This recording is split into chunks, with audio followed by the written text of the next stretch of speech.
The laughter cut deeper than the Arizona sun, beating down on the livestock auction. Officer Brian Torres stood alone in the dust, his hand still raised from the final bid, while voices around him whispered about the fool cop who'd just paid good money for a lame horse nobody wanted. Dusty stood in the corner pen, head low, one hind leg barely touching the ground, as broken and mocked as the man who'd claimed him. But something in those dark eyes held secrets that would soon silence every cruel laugh echoing across the desert. Subscribe now, because some rescues rescue the rescuer in ways you'll never see coming. The morning had started like any other for Officer Brian Torres, coffee growing cold in his patrol car as he drove past the weathered signs advertising the monthly livestock auction on the outskirts of Tucson. At 41, Brian had learned to find solace in routine, in the predictable rhythm of traffic stops and paperwork that kept his mind from wandering to the empty spaces his ex-wife had left behind when she took their daughter 3 states away. The radio crackled with dispatch calls he wasn't assigned to, and he found himself turning into the dusty lot where trucks and trailers formed uneven rows beneath the relentless Arizona sun. He told himself he was just curious, just killing time before his shift ended, but something deeper pulled him toward the weathered wooden pens where horses stood waiting for their fate to be decided by strangers with checkbooks and calculators. The auctioneer's voice carried across the lot like a prayer spoken too fast, numbers rising and falling with the rhythm of desperation that clung to these monthly gatherings. Brian walked slowly between the pens, his uniform drawing suspicious glances from ranchers and dealers who saw law enforcement as an unwelcome reminder of regulations and inspections. Most of the horses were young and strong, their coats gleaming with the kind of health that commanded high prices and quick sales. Quarter horses with bloodlines traced back generations, paint horses with markings that told stories of careful breeding, and thoroughbreds whose racing days might be behind them but whose breeding potential still sparkled in their eyes. The bidding was fierce and professional, voices calling out numbers that represented months of feed bills and veterinary care, investments in animals that would work cattle or carry riders across desert trails for years to come. But it was in the last pen, almost hidden behind a rusted water trough, that Brian saw him. The horse stood alone, separated from the others not by choice, but by the cruel mathematics of the auction house, where damaged goods were kept apart to avoid contaminating the value of healthier stock. His coat was the color of desert dust, a faded brown that might have once been rich and lustrous, but now hung dull and lifeless across ribs that showed too clearly beneath the skin. One hind leg was held at an awkward angle, the hoof barely touching the ground, and every few minutes the animal would shift his weight with a barely audible grunt that spoke of chronic pain and resignation. The nameplate on the pen read simply, "Dusty, age 12, reserve $50, and Brian felt something twist in his chest as he realized this horse was being sold not for his potential, but for his meat. The crowd around the auction ring was different when Dusty's turn came. The serious bidders had moved on to examine younger stock in the holding pens, leaving behind a handful of kill buyers and meat processors whose interest lay not in the animal's spirit, but in the pounds of flesh he could provide. Brian found himself moving closer to the ring, his hand resting unconsciously on his service weapon, as if the familiar weight could somehow steady the growing unease in his stomach. The auctioneer's voice took on a different tone, faster and more dismissive, as if eager to move past this unfortunate business and return to the profitable sales that kept the auction house running. Lot 47, 12-year-old gelding, some lameness in the rear, starting at $50. Do I hear 50? The silence stretched long enough for Brian to hear his own heartbeat, and then a gravelly voice from the back called out the opening bid. The kill buyer was a thin man in a stained cowboy hat, who kept a calculator in his shirt pocket and bid with the cold efficiency of someone who saw only protein and profit margins. His bid of $50 hung in the air like a death sentence. and Brian watched as Dusty was led into the ring with a rope halter that looked too big for his thin neck. The horse moved with careful, measured steps, his injured leg making each movement a visible effort, and when he stopped in the center of the ring, his head hung low as if he understood exactly what was happening. The auctioneer called for additional bids with decreasing enthusiasm, his gavel already rising for the final count, when Brian heard his own voice cut through the desert air like a gunshot. $100. Nay. The words came from somewhere deeper than conscious thought, from a place where wounded things recognized each other across species and circumstances. The laughter started immediately, rippling through the small crowd like wildfire through dry grass. "Look at that," someone called out from the bleachers. "Cop thinks he's going to rehabilitate a cripple." Another voice joined in, rougher and more cruel. "Probably going to put him in a police lineup with the other broken-down cases." "Hey!" The kill buyer turned to stare at Brian with the kind of cold assessment usually reserved for crime scenes, his calculator already working out the lost profit from this unexpected interference. But Brian kept his hand raised, his jaw set with the same determination that had carried him through 20 years of police work, through divorce papers and custody battles, and the kind of daily heartbreak that came with wearing a badge, in a world that seemed to grow more broken every year.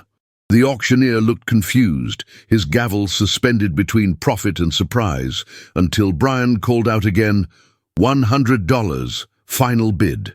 And in that moment, as the gavel fell and the laughter continued, something passed between the broken horse and the mocked officer that neither the crowd nor the auctioneer could see or understand. The rescue was just beginning, but sometimes salvation comes disguised as foolishness. Subscribe to witness what happens when compassion meets destiny. The trailer Brian borrowed from his neighbor was older than his police cruiser and twice as temperamental, its rusty hinges protesting every movement as he backed it up to the auction house loading dock. The laughter had followed him from the ring to the parking lot, where ranchers and dealers stood in small groups, their voices carrying just loud enough for him to hear the jokes about city cops and their bleeding hearts. "Give it a week," one of them said, spitting tobacco juice into the dust. "That horse'll be dog food, and he'll be out another $100. Brian ignored them with the practiced indifference of someone who'd spent 2 decades dealing with people at their worst, but their words settled into his chest like stones, heavy and sharp-edged. He'd made impulsive decisions before, usually involving suspects who reminded him too much of his own troubled youth. But this felt different, more personal, as if something fundamental about who he was had been challenged in that auction ring. Loading Dusty into the trailer required patience and gentle coaxing, the kind of slow, careful work that Brian's ex-wife used to say he was incapable of. The horse moved like an old man climbing stairs, each step deliberate and painful, his injured leg making the simple act of walking up the metal ramp an exercise in determination. Brian found himself talking to the animal in the same quiet voice he'd once used with his daughter during thunderstorms, a steady stream of reassurance that seemed to calm them both. "Easy now, boy. We're just going home. Nobody's going to hurt you anymore." The words felt strange in his mouth, promises he wasn't sure he could keep to a creature he barely knew, but Dusty's ears flicked forward at the sound, and for a moment the pain seemed to leave his eyes. When the trailer door finally closed with a metallic clang that echoed across the empty lot, Brian felt like he'd just made the most important arrest of his career. The drive back to his small ranch on the outskirts of town was a study in contrasts. The smooth hum of his truck's engine, punctuated by the occasional thump and shuffle from the trailer behind him. Brian had bought the 5-acre property 3 years ago, during the divorce proceedings, when he'd needed something to pour his energy into besides the bottle that had become too familiar a companion. The house was small and practical, a single-story adobe structure that stayed cool in the summer heat, but it was the land that had drawn him, the wide-open spaces that reminded him of his childhood in rural New Mexico before his father's drinking had driven the family into the city. He'd built the fence himself, working weekends and holidays, and installed a small barn that had stood empty ever since, waiting for a purpose he hadn't been able to define until now. As they turned into his driveway, Brian caught sight of Dusty's reflection in his side mirror, the horse's head visible through the trailer's small window, ears alert and eyes wide as he took in his new surroundings. The property was nothing special by Arizona standards, just scrub brush and mesquite trees scattered across red dirt that turned to dust in the summer and mud in the rare winter rains. But there was a creek bed that ran along the back edge of the land, dry most of the year, but lined with cottonwoods that provided shade and the promise of water when the monsoons came.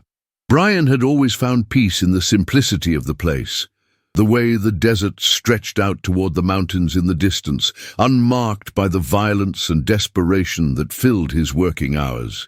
Now, as he backed the trailer up to the barn, he wondered if a broken horse might find the same kind of healing in the silence and space that he'd been searching for. Unloading Dusty was easier than loading him had been, as if the horse sensed that this journey was different from the others he'd endured. He stepped carefully down the ramp, his injured leg still favoring the ground, but his head was up now, nostrils flaring as he took in the sense of his new home.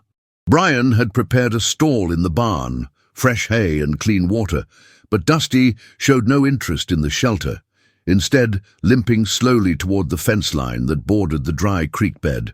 The afternoon sun was beginning to slant toward the western mountains, painting the desert in shades of gold and amber that made even the scrub brush look beautiful, and Brian found himself following the horse's slow progress across the paddock.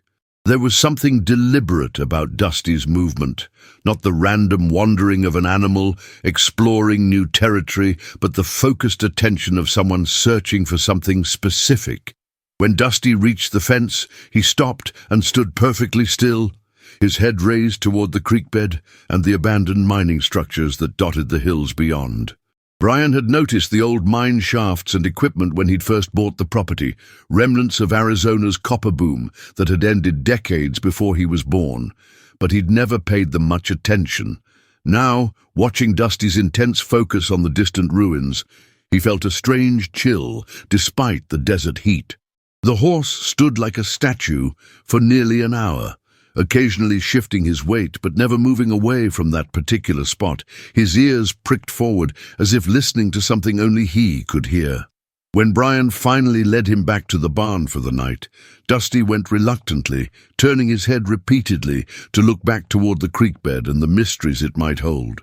As Brian settled the horse in his stall with fresh hay and water, he couldn't shake the feeling that he'd brought home more than just a rescued animal, that somehow, in saving Dusty, he'd set in motion events that would change everything he thought he knew about mercy, purpose, and the hidden treasures that wait for those brave enough to be mocked for their compassion. Some rescues are just the beginning of a much larger story. Subscribe now, because what Dusty knows will transform everything. The first week with Dusty passed in a rhythm of careful routine, morning feedings before Brian's shift, and evening check-ins that stretched longer each day as he found himself drawn to the quiet companionship of the injured horse. Dusty's appetite was good, his coat was beginning to show hints of its former luster, and the veterinarian Brian had called out pronounced the lameness manageable with proper care and anti-inflammatory medication. But it was the horse's behavior that puzzled and intrigued him, the way Dusty would spend hours standing at the fence line, staring toward the dry creek bed with an intensity that seemed almost human in its focus.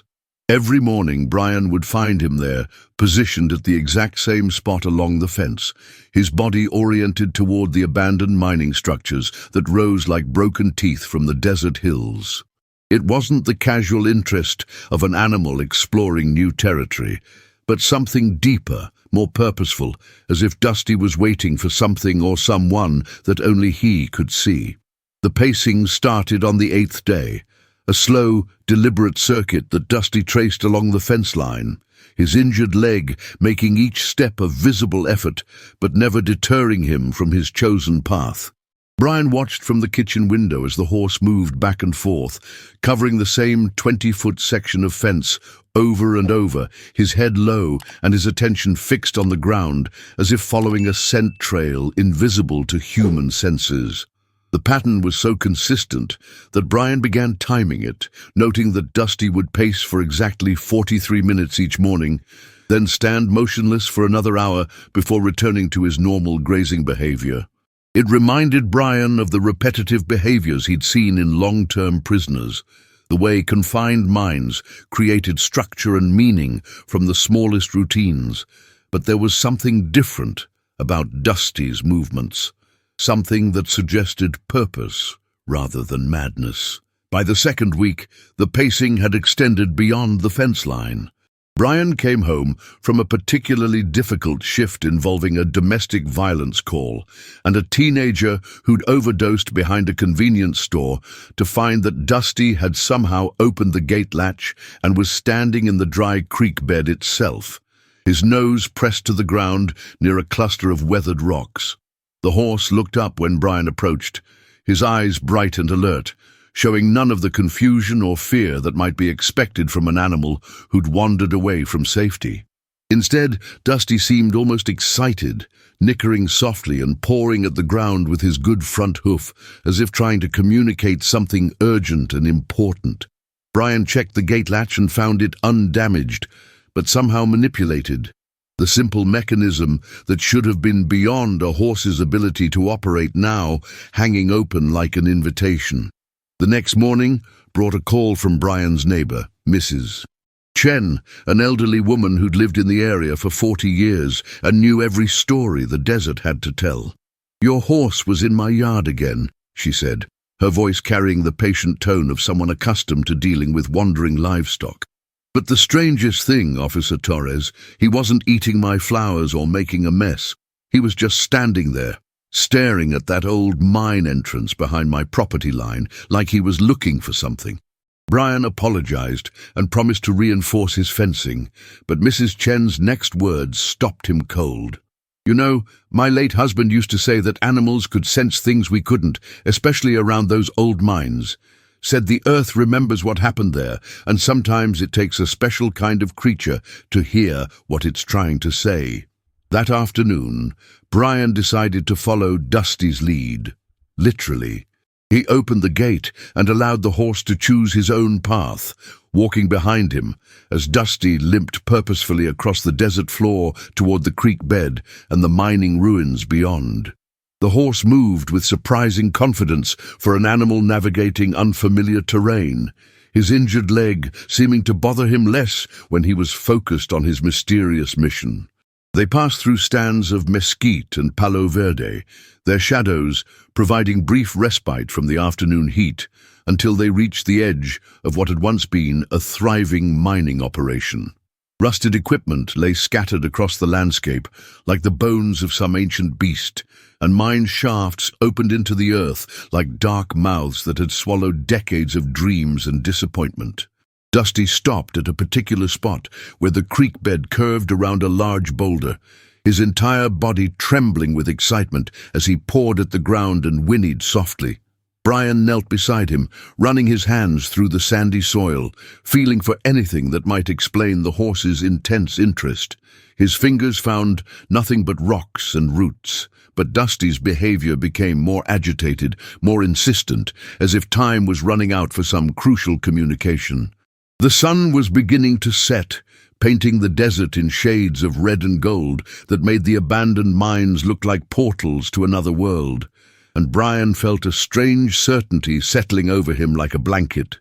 Whatever Dusty was trying to show him, whatever secret lay buried in this forgotten corner of the desert, it was important enough that a broken horse had risked everything to lead him here. As they walked back toward home in the gathering darkness, Brian made a decision that would have seemed impossible just 2 weeks ago. Tomorrow, he would bring a shovel, and he would start digging wherever Dusty told him to dig. The earth holds secrets that only the broken can hear. Subscribe now, because tomorrow changes everything. Brian called in sick for the first time in 3 years, his voice steady as he lied to his sergeant about a stomach bug that would keep him home for the day. The truth was more complicated and harder to explain. He was about to follow a lame horse's instincts into what might be the most important excavation of his life, or the most elaborate case of self-deception he'd ever experienced. The morning air was crisp with the promise of another scorching day, and Dusty was already waiting at the gate when Brian emerged from the house with a shovel, a pickaxe, and the kind of nervous energy that had once carried him through his first day on the police force. The horse nickered softly when he saw the tools. His ears pricked forward with an alertness that seemed almost human in its intelligence, and Brian felt a strange mixture of excitement and embarrassment as he opened the gate and followed his four-legged guide toward the creek bed. The walk to the boulder took 20 minutes, Dusty setting a pace that accommodated his injured leg while maintaining the purposeful determination that had characterized all his movements since arriving at the ranch. Brian found himself studying the landscape with new eyes, noting details he'd missed during his previous casual explorations of the property. The creek bed showed signs of having carried significant water at some point in the past, its banks carved deep into the red earth and lined with smooth stones that spoke of decades of seasonal flooding. The mining equipment scattered throughout the area was older than he'd initially realized, some pieces dating back to the early 1900s when copper mining had transformed this part of Arizona from empty desert into a bustling industrial center. Most of the mines had been abandoned by the 1940s, their owners moving on to more profitable ventures, leaving behind only the scars and stories that the desert had slowly begun to reclaim. When they reached the boulder, Dusty immediately began his pawing behavior, his good front hoof striking the ground with increasing urgency as Brian set down his tools and surveyed the area. The spot the horse had chosen was unremarkable to human eyes, just another patch of sandy soil mixed with rocks, and the occasional piece of rusted metal that had probably fallen from some long-forgotten piece of mining equipment. But Dusty's behavior was so insistent, so focused, that Brian found himself kneeling in the dirt and running his hands through the soil, searching for any anomaly that might explain the horse's obsession. His fingers found nothing unusual in the top layer, just the expected mixture of sand, small stones, and the occasional root from the mesquite trees that dotted the landscape. But when he pressed deeper, about 18 inches down, his fingertips encountered something that made his heart skip a beat, the unmistakable feel of worked wood, smooth and deliberately shaped, buried beneath decades of accumulated sediment.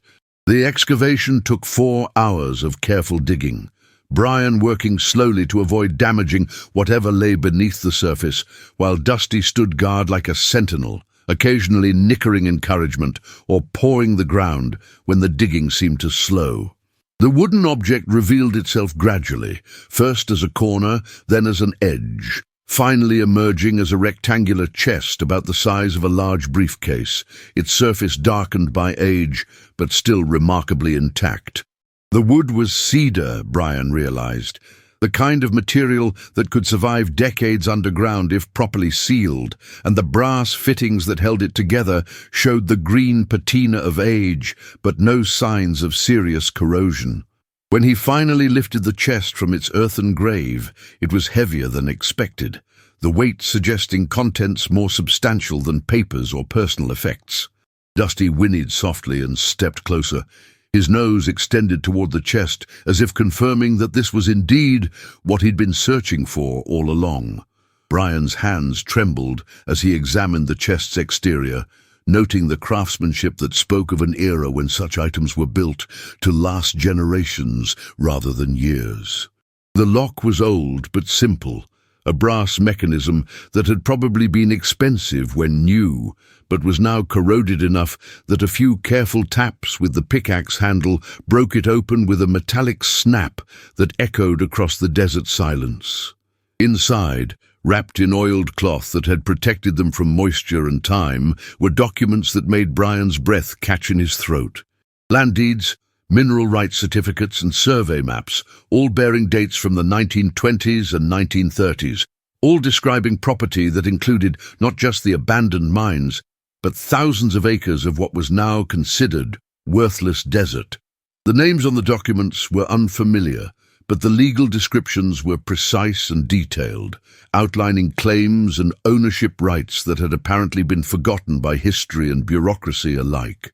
But it was the Geological Survey Report, dated 1934 and signed by a mining engineer named Thomas Whitmore, that made Brian's hands shake as he read. The document described extensive copper deposits throughout the area, along with significant quantities of rare earth minerals that had been considered worthless in the 1930s, but were now essential components in everything from smartphones to electric car batteries.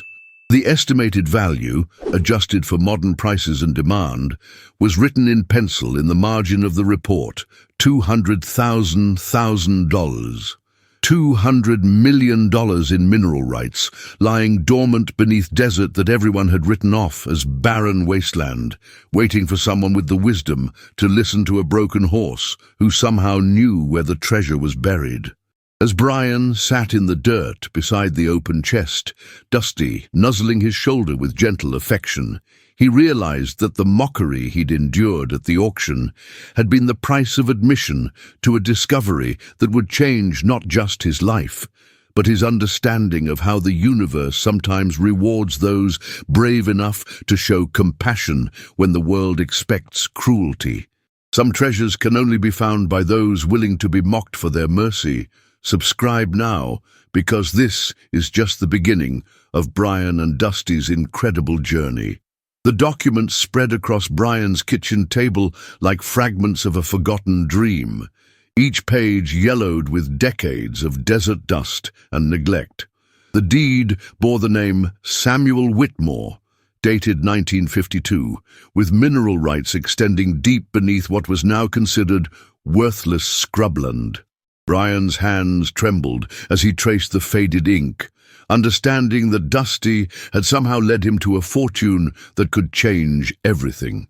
The horse stood outside the window, silhouetted against the rising sun, his damaged leg no longer seeming like a weakness, but a badge of endurance that had carried him through years of waiting. Brian felt the weight of responsibility settling on his shoulders like a heavy coat, knowing that this discovery would bring scrutiny, legal battles, and people who would question every decision he'd made. The mockery at the auction now seemed like a distant echo, replaced by the thunderous realization that sometimes the most broken things carry the greatest treasures.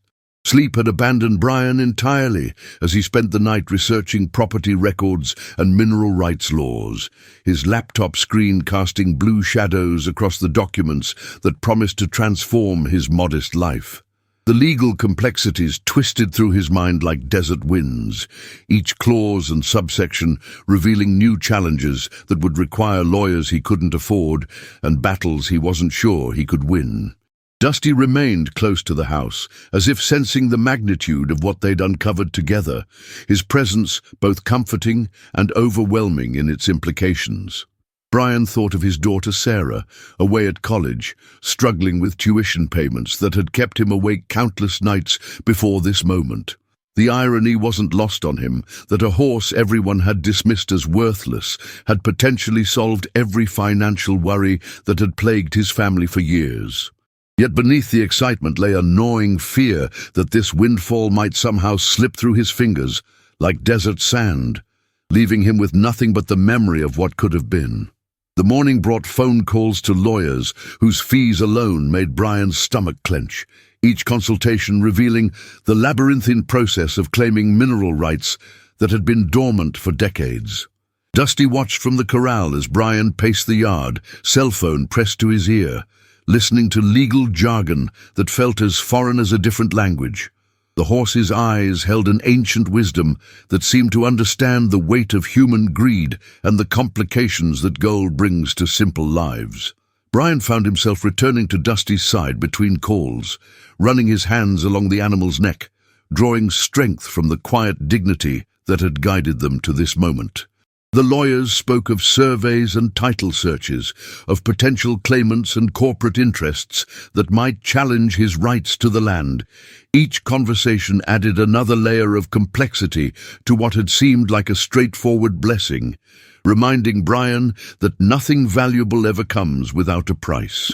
Word began to spread through the small community like wildfire, carried by whispers and speculation that grew more elaborate with each telling. Brian noticed the changed looks from neighbors who had barely acknowledged him before, their eyes now calculating and curious in ways that made him uncomfortable. The auction house where he'd bought Dusty called twice, asking pointed questions about the horse's condition and whether Brian might be interested in selling him back. Dusty seemed to sense the shifting atmosphere, staying closer to Brian during their evening walks, his limp more pronounced as if the stress of human attention was wearing on his already damaged body. Brian realized that their quiet life was ending, that the discovery would bring reporters and treasure hunters and people who saw dollar signs where he saw a miracle of connection between man and animal. The weight of protecting both the secret and the horse pressed down on him like the desert heat, relentless and inescapable. The first reporter arrived on a Tuesday morning, her camera crew trailing behind like vultures following a wounded animal across the wasteland.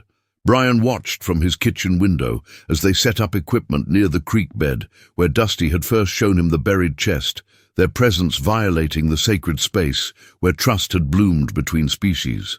The horse retreated to the far corner of the corral, his ears pinned back in distress at the invasion of strangers with their loud voices and intrusive equipment.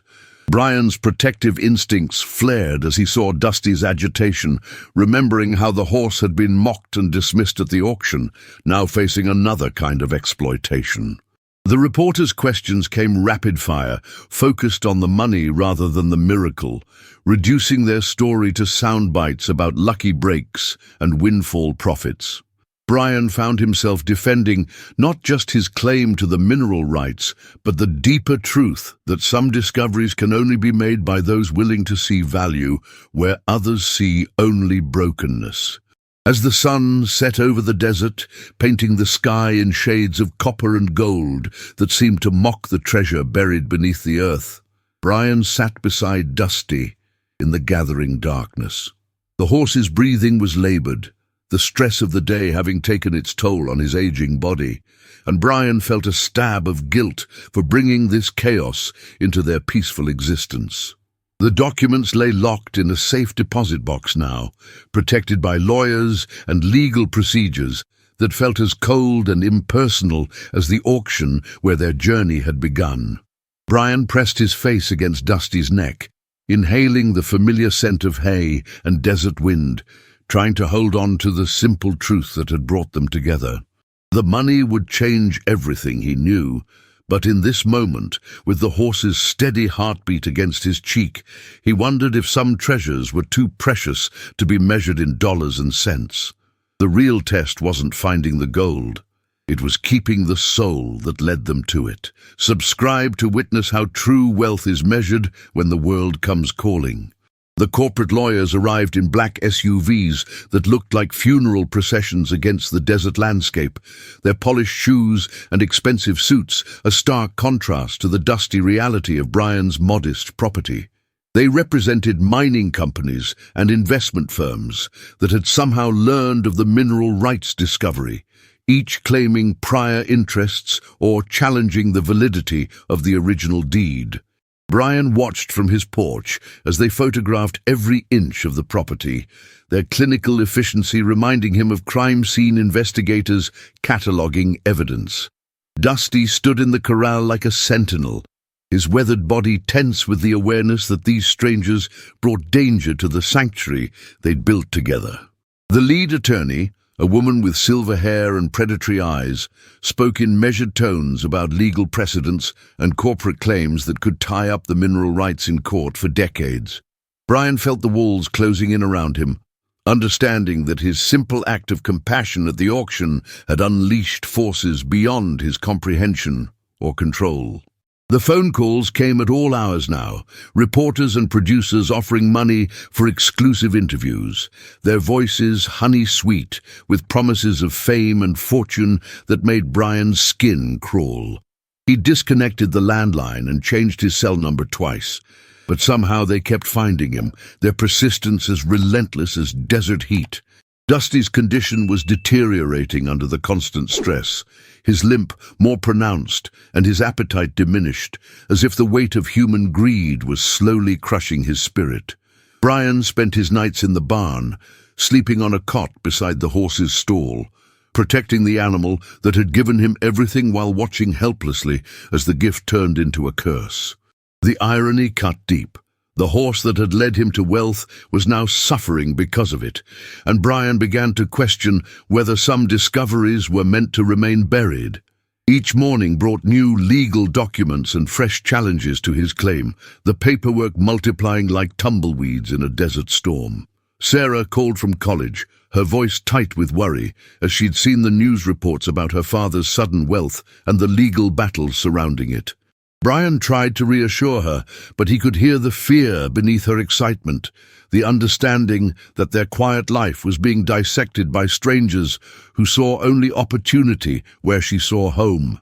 The university had already contacted her about increased tuition and fees, assuming the family's financial situation had changed overnight, not understanding that the money remained locked in legal limbo. Dusty listened to Brian's side of the conversation, his intelligent eyes reflecting the pain in his owner's voice, the bond between them deepening even as the world tried to tear them apart. Brian realized that the horse understood loss in ways that humans rarely did, having been abandoned and discarded before finding his way to this moment of connection. The weight of protecting both his daughter's future and his horse's dignity pressed down on Brian like the desert sky, vast and unforgiving in its demands. The mining company's geologists arrived with equipment that scarred the landscape, their drilling and testing turning the peaceful creek bed into an industrial site that made Dusty retreat further into himself.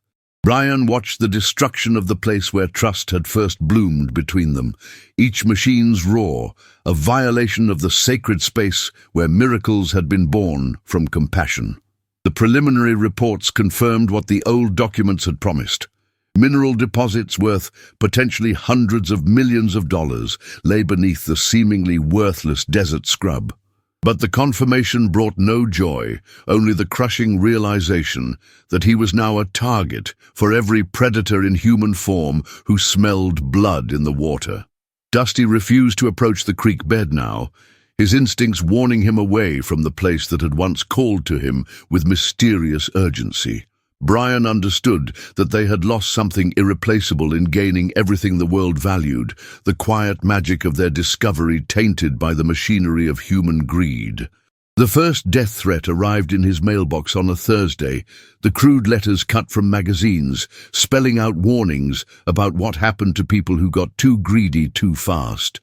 Brian's police training kicked in as he documented the threat and increased security around the property. But the message's impact went deeper than professional concern. Dusty seemed to sense the danger, staying close to Brian during their evening walks, his damaged body somehow finding the strength to position himself between his owner and any potential threat. The horse's loyalty in the face of danger reminded Brian of why he'd bid on the animal in the first place, not for profit or recognition, but for the simple recognition of worth that others had missed. The irony wasn't lost on him, that the same compassion that had led to their fortune was now the only thing standing between them and the wolves circling their door. As night fell over the desert, Brian realized that some treasures come with a price that can't be calculated in dollars, and the real test was whether their bond could survive the weight of unwanted wealth. The legal team Brian had hired with borrowed money worked around the clock to establish his claim, their fees mounting like storm clouds on the horizon of his financial future. Each day brought new challenges from corporate interests and government agencies, all claiming pieces of the pie that Dusty had led him to discover. The horse spent most of his time now in the barn, away from the cameras and strangers who had turned their property into a circus of greed and speculation. Brian found himself questioning every decision, wondering if he should have left the chest buried and preserved the peace that had made their lives meaningful. The weight of responsibility for Dusty's well-being pressed against his chest like a physical burden, reminding him that some gifts come with obligations that extend far beyond personal gain. When the world sees gold, it forgets the heart that found it. But some bonds are worth more than all the treasure beneath the earth. Subscribe to see if love can survive when everything else turns to dust. The courtroom felt like a cathedral of greed, its high ceilings echoing with the voices of lawyers who spoke of mineral rights and corporate claims, while Dusty waited in a trailer outside, his labored breathing a reminder of what truly mattered. Brian sat at the defendant's table, surrounded by legal documents that reduced their miracle to property disputes and precedent cases, watching as strangers argued over the value of a discovery born from compassion. The judge's gavel fell like thunder with each ruling, determining the fate of wealth that had never been about money but about the connection between a broken man and a discarded horse. Corporate representatives filled the gallery, their calculating eyes measuring Brian's worth in dollars while missing entirely the spiritual currency that had made the discovery possible. The irony cut deep as Brian realized that the very system designed to protect property rights was now being used to steal the blessing that Dusty had revealed through trust and patience. Each legal maneuver felt like another nail in the coffin of the simple life they'd built together, the courtroom's sterile atmosphere a stark contrast to the desert wind that had carried them to their destiny.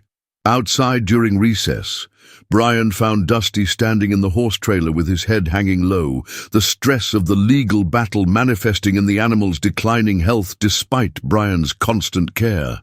The horse's eyes, once bright with the intelligence that had led them to treasure, now reflected the weariness of a creature who had given everything only to watch it be torn apart by human greed.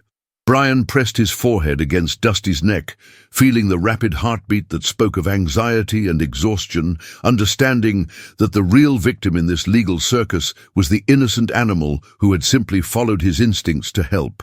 The reporters gathered around the trailer like vultures, their cameras clicking as they documented what they saw as a human interest story, missing entirely the profound bond that was being slowly destroyed by their attention. Brian's protective instincts flared as he shielded Dusty from the intrusive lenses, remembering how the horse had been mocked at the auction and now faced a different kind of exploitation. The weight of defending both their legal claim and Dusty's dignity pressed down on Brian like the desert heat, relentless and suffocating in its intensity. The mining company's expert witnesses testified about geological surveys and mineral extraction potential, their clinical language reducing the sacred ground where trust had bloomed to nothing more than profit margins and extraction costs. Brian listened to their testimony with growing horror, understanding that these people saw the land not as the place where miracles happened, but as a resource to be stripped and abandoned. Dusty's deteriorating condition weighed on his mind as the proceedings dragged on. Each day in court another day away from the quiet healing that both man and horse desperately needed.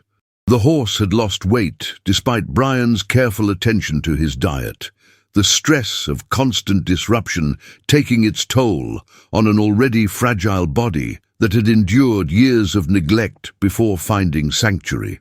Brian found himself torn between fighting for the financial security that could transform his daughter's future and protecting the animal whose gift had made it all possible. The courtroom felt like a battlefield where the casualties were measured not in money, but in the destruction of innocence and the corruption of pure intentions. Sarah arrived from college during spring break, her young face etched with worry as she saw what the legal battle had done to both her father and the horse that had become part of their family. She spent hours in the barn with Dusty, her gentle hands working through his mane while she whispered words of comfort that seemed to ease his anxiety in ways that Brian's presence alone could not. The horse responded to her youth and innocence, his breathing becoming steadier when she was near, as if her untainted spirit reminded him of the purity that had existed before the world discovered their secret. Brian watched his daughter with the animal and felt a stab of guilt for bringing this chaos into their lives, wondering if the pursuit of wealth was worth the price they were all paying. Sarah's questions about the legal proceedings revealed a wisdom beyond her years. Her concern focused not on the money, but on the toll the battle was taking on the two beings she loved most. Her presence reminded Brian of what truly mattered: the family bonds that no amount of gold could strengthen or weaken, only the choices they made in pursuing it. The corporate lawyers presented their case with ruthless efficiency, arguing that the mineral rights had been improperly transferred decades ago and that their clients held superior claims to the underground wealth. Brian's legal team fought back with equal determination, but the complexity of mining law and corporate precedent created a labyrinth of challenges that seemed designed to favor those with the deepest pockets. Dusty's health continued to decline despite the veterinarian's best efforts, his body finally succumbing to the stress that his spirit had endured for too long. The horse that had survived years of neglect and abuse was being slowly killed by the very discovery that should have been his vindication. The irony as bitter as desert alkali on Brian's tongue. Each night, Brian sat beside Dusty's stall, reading legal briefs by lamplight while the horse dozed fitfully, their quiet companionship a refuge from the storm of litigation that threatened to destroy everything they'd built together. The weight of responsibility for both the legal battle and Dusty's well-being pressed against Brian's chest like a physical burden, reminding him that some gifts come with obligations that extend far beyond personal gain. As the trial entered its final phase, Brian realized that winning the legal battle might mean losing the war for his soul, the pursuit of justice becoming indistinguishable from the greed that had corrupted their discovery. The judge's pending decision would determine not just the ownership of mineral rights worth hundreds of millions, but the fate of a bond between man and animal that had transcended the material world. Dusty lay in his stall, his breathing shallow and labored, his body finally surrendering to the weight of human ambition that had turned their miracle into a curse. Brian knelt beside the horse that had given him everything, understanding that some treasures are too precious to be fought over, and that the real wealth lay not in the gold beneath the ground, but in the trust that had led them to find it. The courtroom's fluorescent lights seemed harsh and artificial compared to the desert stars under which their journey had begun, and Brian wondered if it was too late to choose love over money, compassion over conquest. Sometimes the greatest victory is knowing when to walk away. But can a heart choose peace when everything it loves hangs in the balance? Subscribe to witness the choice that will define them both. The veterinarian's words fell like stones into still water, each ripple carrying the devastating truth that Dusty's heart was failing, the stress of the legal battle having pushed his already fragile system beyond its limits. Brian knelt beside the horse in the dim barn light, his hands trembling as he stroked the neck of the animal who had given him everything and was now paying the ultimate price for human greed. The irony cut deeper than any physical wound. The horse that had led him to a fortune was dying because of it, his generous spirit crushed beneath the weight of a world that measured worth only in dollars and cents. Dusty's breathing was labored but peaceful, his intelligent eyes still holding the wisdom that had guided them to the buried treasure, now reflecting an acceptance that broke Brian's heart into fragments. The legal documents scattered across the barn floor seemed suddenly meaningless, their promises of wealth insignificant compared to the life ebbing away beneath his hands. Sarah sat on the other side of Dusty's prone form, tears streaming down her face as she whispered words of love and gratitude to the horse who had tried to secure her future at the cost of his own. The phone buzzed incessantly with calls from lawyers demanding updates on the final court session, their voices urgent with the excitement of potential victory. But Brian let each call go to voicemail as he focused on the only thing that truly mattered. Dusty's eyes found his in the lamplight, and Brian saw in them a forgiveness that he didn't deserve, an understanding that transcended the human need for blame and recrimination. The horse had never asked for anything except basic kindness, and in return had offered a gift that could have transformed their lives, only to watch it become the instrument of his own destruction. Brian realized that the real treasure had never been the gold beneath the ground, but the trust that had bloomed between them in the desert silence, a connection that no amount of money could purchase or replace.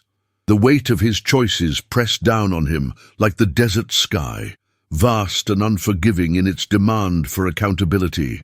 He understood now that some decisions define not just our future, but our very souls, and that the measure of a man isn't found in what he gains, but in what he's willing to sacrifice for love.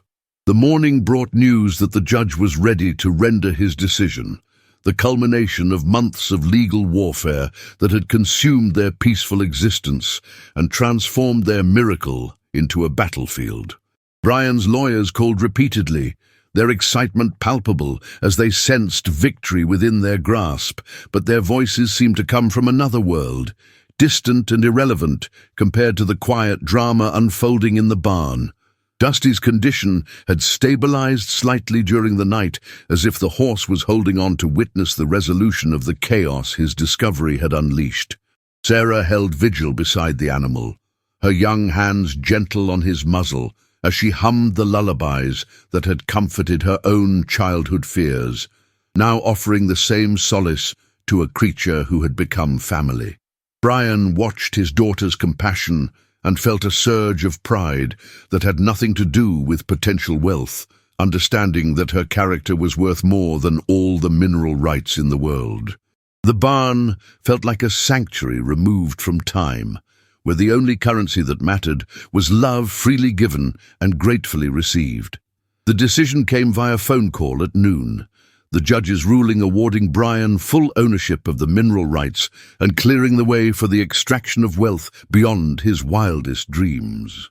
His lawyer's voice crackled with triumph through the cell phone speaker, detailing the implications of the victory and the immediate steps needed to begin the process of claiming their fortune.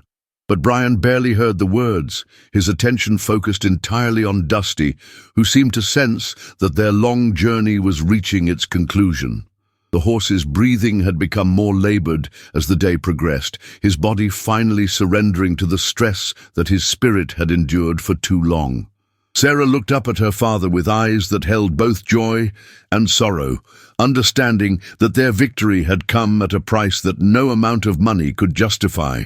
The weight of winning felt heavier than losing ever had, the knowledge that their triumph was built on the suffering of an innocent creature who had asked for nothing but kindness. Brian realized that some victories are indistinguishable from defeat, and that the real test of character comes not in gaining what we want, but in choosing what we're willing to lose. As the sun began its descent toward the western horizon, painting the desert in shades of gold that mocked the treasure they'd fought so hard to claim, Brian made the decision that would define the rest of his life. He called his lawyer and instructed him to donate the entire mineral rights claim to a foundation for rescued horses, ensuring that Dusty's legacy would be measured not in dollars extracted from the earth, but in lives saved from neglect and abandonment. The lawyer's protests fell on deaf ears as Brian explained that some gifts are too precious to be kept, that the real treasure had always been the connection between broken souls who found healing in each other's company. Sarah's smile through her tears told him that he'd made the right choice, that his daughter understood the difference between wealth and worth, between having everything and being everything that mattered. Dusty seemed to sense the decision, his labored breathing easing slightly, as if a great burden had been lifted from his failing heart.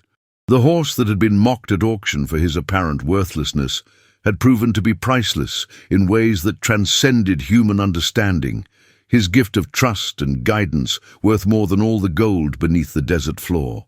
The stars emerged one by one in the darkening sky as Brian and Sarah maintained their vigil beside the horse who had changed their lives forever, their quiet presence a testament to the bonds that money cannot buy or break. Dusty's breathing grew shallower as the night deepened, his journey finally nearing its end after a lifetime of service and sacrifice that had culminated in one final act of generosity. Brian pressed his face against the horse's neck, feeling the steady heartbeat that had carried them through their adventure together, understanding that some farewells are not endings, but transformations.